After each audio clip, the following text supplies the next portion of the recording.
Ada kekuatan yang tidak terlihat, tapi terasa dalam setiap gerak dan tutur kata seorang wanita. Bukan dari kerasnya suara, melainkan dari ketenangan, kesabaran, dan ketekunan yang ia miliki. Dan entah bagaimana, nilai itu begitu kuat terasa pada dua budaya, Jepang dan Jawa. Dua dunia yang berbeda, namun sama-sama menjadikan kesabaran sebagai akar dari keanggunan. Dalam budaya Jepang, ada sebuah pepatah yang berbunyi Nana Korobi Yaoki, jatuh 7 kali, bangkit 8 kali. Sebuah ungkapan sederhana yang menggambarkan ketekunan tanpa henti. Wanita Jepang tumbuh dengan nilai gaman. Ialah kemampuan untuk menahan diri, bersabar, dan tetap kuat meski dalam tekanan. Mereka tidak selalu menunjukkan kesedihan di depan orang lain, karena bagi mereka, menjaga ketenangan adalah bentuk kehormatan. Baik di masa perang, bencana, maupun kehidupan sehari-hari, wanita Jepang tetap berdiri dengan tabah, melayani, bekerja, dan mendukung keluarganya dalam diam. Kesabaran bagi mereka bukan kelemahan, tapi cara untuk menjaga kehormatan dan kedamaian batin.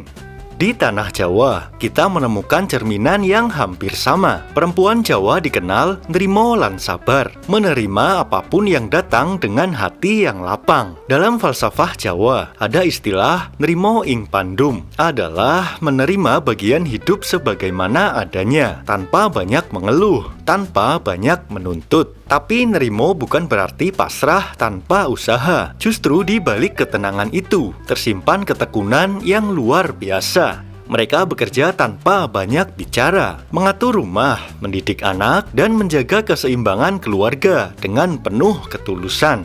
Kesabaran perempuan Jawa tidak bersuara, tapi terasa dalam keheningan yang menenteramkan. Dalam diam mereka, ada doa yang tak pernah padam.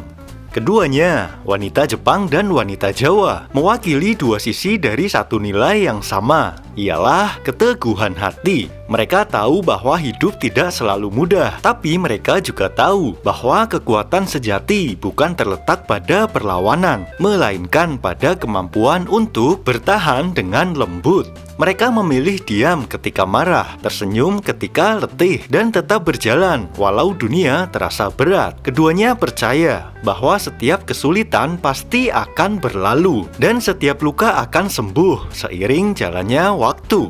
Mungkin itulah mengapa keanggunan mereka terasa begitu dalam, bukan karena riasan, bukan karena busana, tapi karena ketenangan yang tumbuh dari kesabaran.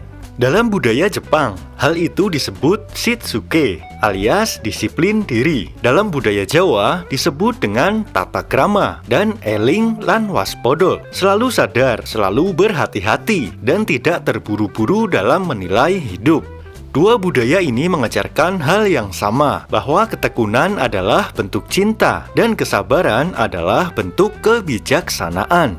Di dunia modern sekarang yang penuh dengan tuntutan, sikap seperti ini mungkin dianggap kuno, tidak sesuai dengan zaman, sehingga nilai-nilai baik semacam ini mulai luntur. Sebenarnya, justru di sanalah letak nilai sejatinya seorang wanita. Sebab dalam kesunyian yang sabar, lahir kekuatan yang paling murni, adalah kekuatan yang menjaga harmoni. Keindahan sejati seorang wanita tidak diukur dari apa yang ia miliki, tapi dari bagaimana ia bertahan dengan sabar, dengan tekun, dan dengan hati yang tetap lembut, meski dunia tidak selalu ramah.